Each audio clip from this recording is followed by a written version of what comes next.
It was 12 a.m. when my wife, Sarah, walked down the stairs. The woman I hadn't really seen in months.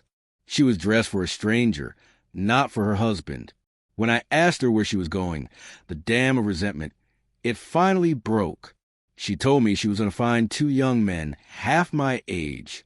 What she didn't know was what was waiting for her in my office. What happens when a marriage is on the brink, but one person is holding a secret that could change everything. Stay with us on Inspiration Seeker to find out. Make sure you subscribe and hit that like button because you won't believe how this night ends. And let us know in the comments, have you ever felt completely invisible to your partner? The only sound in our suburban Chicago home for the past 6 hours had been the dull hum of my workstation fan. 11:59 p.m. My eyes burned. Just one more email, one more tweak to the structural render, and I could collapse. For the last 6 months, my home office hadn't just been a room. It was a bunker. I was fighting a war I couldn't tell my wife, Sarah, about. The silence between us had grown heavy, toxic. I kept telling myself it was temporary. I just had to land this one massive project. Then a new sound cut through the hum. Click, clack, click. The sharp, deliberate sound of high heels on the hardwood floor. It wasn't the sound of Sarah heading to bed. It was the sound of someone leaving. I pushed my chair back, my joints cracking in protest. I opened the office door, rubbing the exhaustion from my face. And I froze. The air left my lungs. It was Sarah, my Sarah, 49 years old. But the woman on the stairs, she looked 30, and she looked dangerous. She was wearing a red dress. Not just any red dress. It was a tight, strapless, shouting kind of dress. The kind of dress you wear for anyone but your husband of 25 years. Her hair was down, makeup flawless. At midnight, on a Tuesday, the words tumbled out of my mouth before I could stop them. They sounded rusty. Sarah, where are you going this late? She stopped, her hand on the newel post. She turned her head slowly. She didn't just look at me. She impaled me with her gaze. The woman I'd shared a life with, the woman who used to look at me like I was the only man in the world, now looked at me like I was a stranger, like I was something she'd scraped off her shoe. Now, she hissed. The venom in her voice startled me. After 6 months of silence, now you want to talk? Now you finally see me? I don't understand. I stammered, feeling the blood drain from my face. She let out a laugh. It was a sharp, ugly, painful sound. Of course you don't, Mark. You don't see anything but those glowing screens in your cave. Well, I'm done. I don't owe you explanations. I don't owe you anything at all. Her words hit me harder than a physical blow. She wasn't wrong. I hadn't seen her. I'd been looking through her, past her, focusing on a future I was trying to build while the present, our present, was crumbling to dust. Sarah, please, I said, raising a hand. My voice sounded weak, even to me. This isn't you. That dress, it's midnight. Just come back upstairs. We can talk in the morning. The morning? She laughed again, that same horrifying, brittle sound. Like we talked yesterday morning, or the week before that. You'll grab your coffee, grunt something about a deadline, and vanish back into that office. I'm done with mornings, Mark. I'm done with waiting for you to look up and realize your wife is still here. She took another step down, the red fabric shimmering. She was close enough now that I could smell her perfume. It was new, expensive, a scent I didn't recognize. You haven't looked at me, really looked at me, in 6 months, she whispered, her voice cracking with a pain so deep it shocked me. You haven't touched me. You haven't asked me about my day. I am invisible. I'm just a ghost in this house you pay for. She straightened up, her eyes flashing with desperate, reckless fire. Well, I'm tired of being invisible. She was trying to hurt me. She was pulling out every weapon she had left. And she went for the kill. You know what? You're right. I don't owe you an explanation. You haven't made me feel like a woman in years. She gestured to herself, to the dress. Maybe I'll find 2 young guys half your age to make me a woman. There it was, the final, desperate grenade, thrown to create the maximum possible damage. But something inside me didn't break. It just hardened. All the exhaustion, all the 18-hour days, all the stress of the secret I was carrying, it coalesced into a single, cold point of clarity. I wasn't angry. I was done. Done with this fight. Done with the drama. I was seconds away from the finish line, and I wouldn't let her destroy everything now. My voice, when it came out, was calm. It was frighteningly calm. "Sarah," I said, meeting her gaze, "pull up your dress now, or I didn't even know how I was going to finish that sentence. But she cut me off, a sneer twisting her beautiful, painted lips. "Or what, Mark?" she spat, getting right in my face. "Or what? You'll finally do something? You'll finally what? Pay attention to me." Her challenge, "Or what?" hung in the air between us. I looked at her, at the defiant stranger in the red dress, this woman who thought I had checked out of our marriage. And I said the only thing that was true. "Or you'll ruin this." Her face flickered. Confusion replaced the anger for just a second. She was expecting a yell, a plea, a fight. She wasn't expecting that.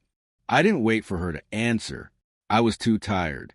I simply turned my back on her, on the dress, the perfume, the accusation, and walked into my office. "That's it," she called after me, her voice a sharp mix of triumph and disappointment. "You're walking away again? That's all you've got." I ignored her. I stood in the center of the dark room, my hand on the main light switch. My sanctuary. My prison. She followed me, a silhouette in the doorway, bathed in the soft light from the hall. "Mark, what are you doing?" she asked, her voice softer now, uncertain. I flicked the switch.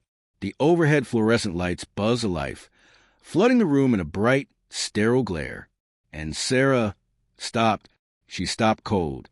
She let out a small, sharp gasp, like the wind had been knocked out of her. Her hands, which had been crossed in defiance, fell limply to her sides, because the room wasn't just a desk and a computer.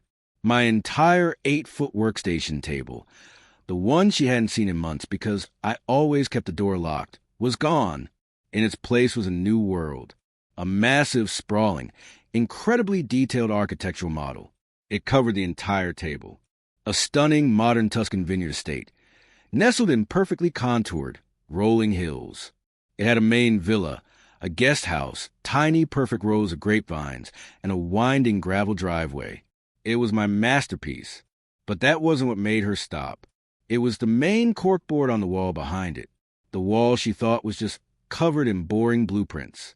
It was covered in her. Photos of us from our honeymoon in Italy 25 years ago. A picture I took of her laughing in a sun hat on a beach in '98. A candid shot from a college party, her face bright with a future I had promised her, and pinned right in the very center, illuminated by the harsh office light, was an official, notarized document, a deed of ownership for 10 acres of land in Napa Valley, California. Sarah didn't move. She just stared, her eyes wide, scanning from the massive model to the photos of her younger, happier self, and finally landing on the legal deed. The harsh fluorescent light was unforgiving. It highlighted the stunned, pale confusion beneath her perfect makeup.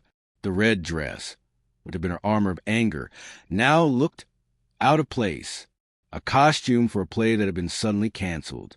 I let the silence stretch for a moment, letting the reality of the room sink in. I was too tired to be gentle, but too broken to be angry.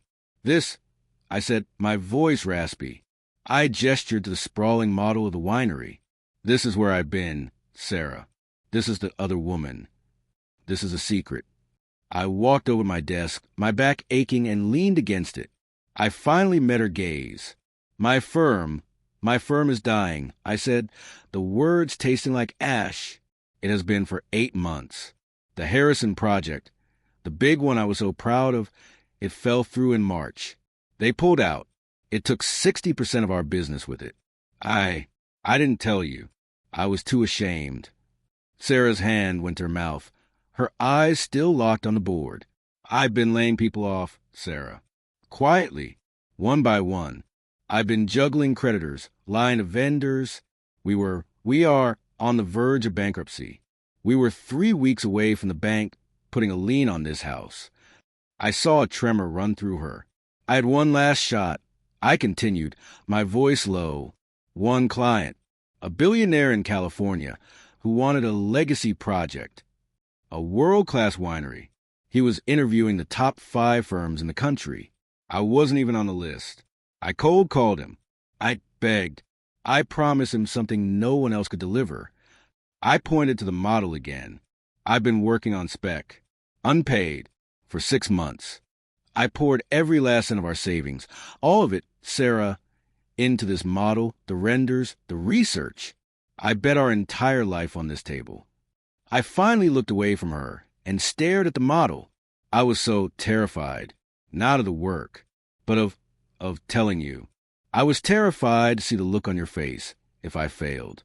I was terrified to admit that I'd gambled our entire future, your security, everything. I turned back to her. So I locked the door.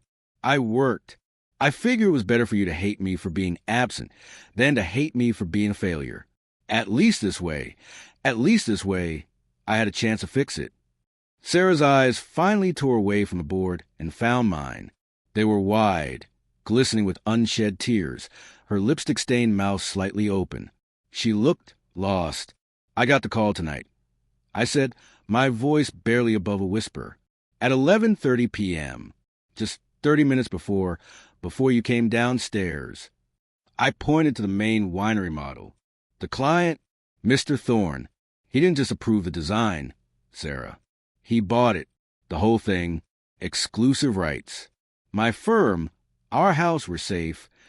A single tear tracked a path through her makeup, leaving a pale streak. But I wasn't finished. He was impressed. I said, a small, tired smile touching my lips for the first time in a year. He said my dedication was something he hadn't seen. And as a bonus for the secrecy, for risking everything on his project, he gifted us that. I pointed to the deed pinned to the board. That's the deed to the adjacent plot. 10 acres of rolling hills in Napa Valley. It's in our names, Sarah. It's ours. Free and clear. She still hadn't moved. She didn't seem to be breathing. But that's not the real project, I said, my throat tightening. I walked to the far corner of the office, to a smaller table she hadn't even noticed. It was covered by a simple dust cloth. With a shaky hand, I pulled it off. Beneath it was another model, smaller, more intimate. It was a house, a beautiful craftsman-style home with a wide, wrap-around porch, a stone chimney, and a large bay window in the kitchen. It was her house. It's the one, she whispered, her voice unrecognizable. From the magazine 20 years ago. I kept the clipping, I admitted, feeling my own eyes burn. I've been designing it, in my head, for 2 decades. I've been building this for us. Every night after I finished the winery designs. This is where I really was. Sarah, I was building our home. I finally looked up and met her devastated gaze. Tomorrow, or I guess today, is our 25th anniversary, Sarah. I was going to surprise you. I was going to tell you I'm selling the firm, that I'm done, that we're moving to California. I was going to tell you I was finally ready to stop. My voice broke, that we could finally start over. I watched her face as the last piece clicked into place. The anniversary, the house, the move, the end of the life we knew and the start of the one she'd always dreamed of. Sarah stopped cold. It wasn't a gradual realization. It was a physical, violent stop, as if she'd run full speed into a glass wall. She looked down at the bright, garish red of her dress. I saw her hand, her nails perfectly manicured, come up and grip the fabric at her waist. Just moments ago, that dress was her power, her defiance, her weapon. Now, in the harsh, almost surgical light of my office, surrounded by the evidence of my hidden war, it looked cheap. It felt like a vulgar Halloween costume. Her entire body language had collapsed. The proud, defiant posture was gone, replaced by the sagging weight of shame so profound I could almost see it settling on her shoulders. I could see her replaying the night.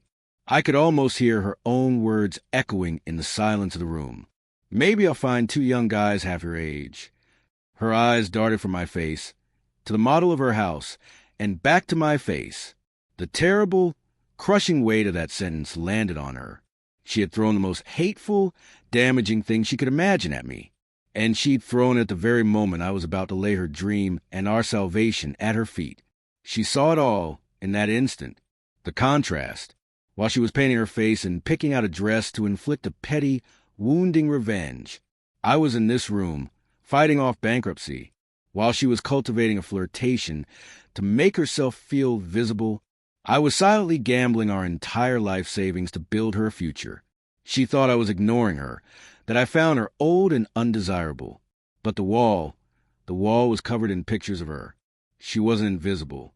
She was the reason. I wasn't ignoring her. I was trying to protect her from the one thing I knew would break her, the terror of losing everything. I had chosen to carry the burden of our potential failure entirely on my own, and let her hate me for my silence, rather than fear the future with me. Her anger, which had been a raging fire just 5 minutes ago, didn't just die. It was extinguished, instantly, sucked into a vacuum, leaving behind a cold, horrifying guilt. She opened her mouth. Nothing came out. She closed it. What was there to say? Congratulations? I'm sorry? She looked at the model of our Napa home. She looked at the deed. And then she looked at me, her eyes filled with a dawning horror. She hadn't just misunderstood. She had been wrong. Profoundly, fundamentally, and disastrously wrong. The silence of the room stretched, thick and heavy with unspoken apologies and 25 years of shared history. I had finally laid the entire truth at her feet. The bankruptcy, the fear, the Napa house, our future. I was exhausted, but for the first time in 6 months, I could breathe. I had won. I had saved us. All that was left was for her to see me, to cross the room, to let this night be over. I looked at her, standing like a statue of guilt in her scarlet dress. I waited, and in that awful, quiet moment, a new sound violated the space. Beezizizdi, beezizizdi. It was her phone. She'd tossed it onto the corner of my desk when she'd followed me into the room, and the vibration of the alert sounded obscenely loud against the wood. It vibrated right next to the model of our future. It was an automatic reaction. We both looked. The screen lit up, a bright blue rectangle of betrayal in the dimly lit office. I wasn't trying to read it. I swear I wasn't. But in that second, I saw everything. I could not see it. A notification preview. At the top, a name I didn't know, David, and below it, a line of text that ripped the air from my lungs. The bar is waiting. Can't wait to see you in that dress. Winky face. A winky face emoji. A goddamn winky face emoji. My relief, it didn't just fade, it shattered. It was sucked into a black hole. The blood that had been slowly returning to my face vanished. I felt cold. Colder than I had when I thought I was going to lose my company. Because her words, 2 young guys half your age, they weren't just a desperate, random, cruel invention to hurt me. It was an itinerary. Maybe it wasn't 2 young guys, but it was one. It was David. She had a name. She had a plan. She had a bar she was going to. She had told him about the dress. This wasn't a cry for help. It was a reservation. My exhaustion, my relief, my cautious hope, it all evaporated. It was replaced by a hollow, ringing silence in my ears. The man who had just saved his family felt like a complete and utter fool. The man who had just unveiled his wife's dream house felt pathetic. My face, which had been soft with relief just seconds before, turned to stone. I raised my eyes from the phone screen to her face. She was watching me, her eyes wide with a new kind of terror. She had seen me read it. My voice, when it came out, was nothing like the one I'd use to describe our future. It was dead. Who? I asked, the word dropping into the room like a block of ice. Is David? My question hung in the air, sharp as a shard of glass. Who is David? Sarah flinched, as if I'd thrown something at her. She looked at the phone, then at me, her eyes darting around like a cornered animal. The guilt from her misunderstanding was now eclipsed by the raw shame of being caught. She stammered. her hand fluttering to her throat. He's no one. He's just a guy from the art gallery, where I volunteer. It's nothing. I just stared at her. The answer was so weak, so insulting. I felt the last bit of warmth drain from my body. It's nothing, I repeated, my voice flat dead. A guy from the gallery. A guy you get dressed for like this. At midnight. A guy who's waiting for you at a bar. A guy who sends a winky face emoji, Sarah. That's what broke her. The specific, juvenile, undeniable detailed emoji. She collapsed. Not just emotionally, but physically. She sagged against the doorframe, her sobs tearing out of her. It wasn't a cry for pity. It was a howl of self-loathing. The mascara she'd so perfectly applied began to run in black, messy rivers down her face. "You weren't here," she finally wailed, the words muffled by her hands. You weren't here. You haven't been here in a year. I'm alone, Mark. I am so alone." She slid down the frame until she was a crumpled heap of red fabric on the floor. David, he talked to me," she sobbed. "He asked me about my day. He complimented my scarf. He saw me, Mark. He made me feel like I wasn't just a ghost. Like I wasn't just turning 50 and drying up. He made me feel alive." I stood there, feeling nothing but profound, hollow ache. The man in the red dress text. He wasn't some stranger.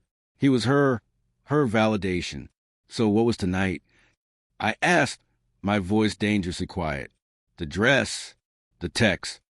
2 young guys. What were you going to do, Sarah? She looked up at me, her face a ruin of tears and makeup. I don't know, she cried, her voice cracking. I really don't know. I wasn't to find 2 guys. I wasn't going to sleep with him. She took a ragged, desperate breath. I was just going to go to that bar. I was going to have 1 drink. I was going to sit there in this stupid dress and feel someone look at me. Just look at me. The way you used to look at me before. She buried her face in her hands again. I was going to make a terrible mistake. I know it, but I was doing it because I thought I'd already lost you. I thought you didn't want me anymore. I thought this was all that was left. Her confession hung in the air, raw and pathetic. I watched her, this woman I had loved for more than half my life, crumpled on the floor of my office, her expensive red dress stained with tears and mascara. The surprise was shattered. The triumph I'd felt 30 minutes ago, it was gone. All that money, all those sleepless nights, the risk, the Napa house, it all felt tainted now. It was like winning a marathon, only to cross the finish line and find my home on fire. I looked at the text message, still glowing on her phone. David, a man who compliments scarves. I finally spoke. My voice was hollow. I was fighting for us, Sarah. She looked up, her face pleading. In this room, I continued, gesturing to models, I was literally, financially, fighting for our future, for our home, for you. I pointed to the corkboard, to the pictures of her younger self. I was fighting for her. My voice broke, the devastation finally hitting me. And while I was in here, fighting the biggest battle of my life, you were... I couldn't finish it. I didn't have to. You were texting a bartender.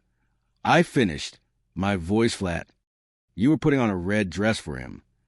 This was the real crisis, not the bankruptcy, not the secrecy. This, the fact that while I was building our dream house, she was preparing to burn down the one we were in. Sarah slowly, painfully, pushed herself up. She used the wall to steady herself, her whole body shaking. She didn't make excuses. She didn't try to justify it. She just looked.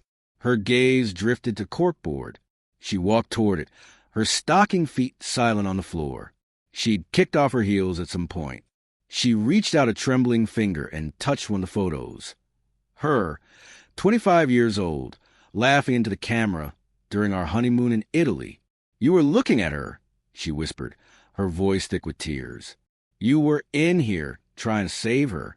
She turned to face me, her eyes clear and full of a terrible, painful truth. But I am right here, Mark. 49 years old, lonely, feeling invisible, and you haven't seen me in a year. You were so busy building a future for the ghost on that wall. You let the woman standing right in front of you die of neglect. She took a shaky breath. What I was about to do was unforgivable. It was a stupid, selfish, terrible mistake. She looked me straight in the eyes. But, Mark, we both failed. I failed, she said, because I looked for an answer outside our marriage. And you failed, because you forgot I was in our marriage at all. She was right. Her words hung in the sterile air of the office, mixing with the smell of glue and cardstock. The fight was gone. The anger, the betrayal, the desperation, it all just evaporated, leaving behind a cold, quiet, painful truth. We were two broken people, standing in the wreckage of what we'd almost lost and what we might never find. I looked from her tear-streaked face to the grand, intricate model of the winery, and then to the small, perfect model of the Napa home, the dream. It looked so fragile. My gaze drifted back to her phone, still lit up on the desk. That glowing screen felt like the real enemy, the intrusion, the easy escape she had almost taken. Slowly, I walked over to it. I didn't look at her. I picked up the phone. My thumb hovered over the glowing notification from David. I didn't open it. I just pressed the power button, silencing the screen, and then my thumb found the delete button for the notification. I swiped it away. It was a small, quiet gesture, not of forgiveness, not yet, but of choice. I was choosing to delete him from this room. Sarah watched me. She understood. Then her eyes went to the model of our Napa home. She walked over to it, her movements slow, cautious. On the workstation, next to the glue gun, was a small, unglued plastic figure. A tiny, faceless woman meant to show the scale of the architecture. Her hand, still trembling, picked up the tiny figure. She looked at it for a long moment, then carefully, deliberately, she placed on the model's wide, wrap-around porch. A silent, shaky commitment. I finally looked at her, really looked at her, for the first time in what felt like a lifetime. Not the ghost on the wall, not the stranger in the red dress. Just Sarah, my wife, a 49-year-old woman who was just as lost as I was. "We can't have that house," I said, my voice quiet, pointing to the Napa model. "Not yet." She met my gaze, her eyes raw. We can't move into that one," I clarify, my throat thick, "if we don't fix this one first." A small, broken sob escaped her, but she nodded, wiping her tears with the back of her hand, smearing the last of her makeup. "Okay," she whispered. Her voice was shredded, but it was there. "Okay, Mark. So let's start." It was 1 a.m. The night was over. I didn't kiss her. I didn't hold her. I just sank down onto the floor, my back against the wall, utterly and completely spent. A moment later, she slid down the wall to sit a few feet away from me, and there we sat, surrounded by the blueprints of a future we might never have, and the wreckage of a past we almost threw away. And for the first time in a year, we just talked,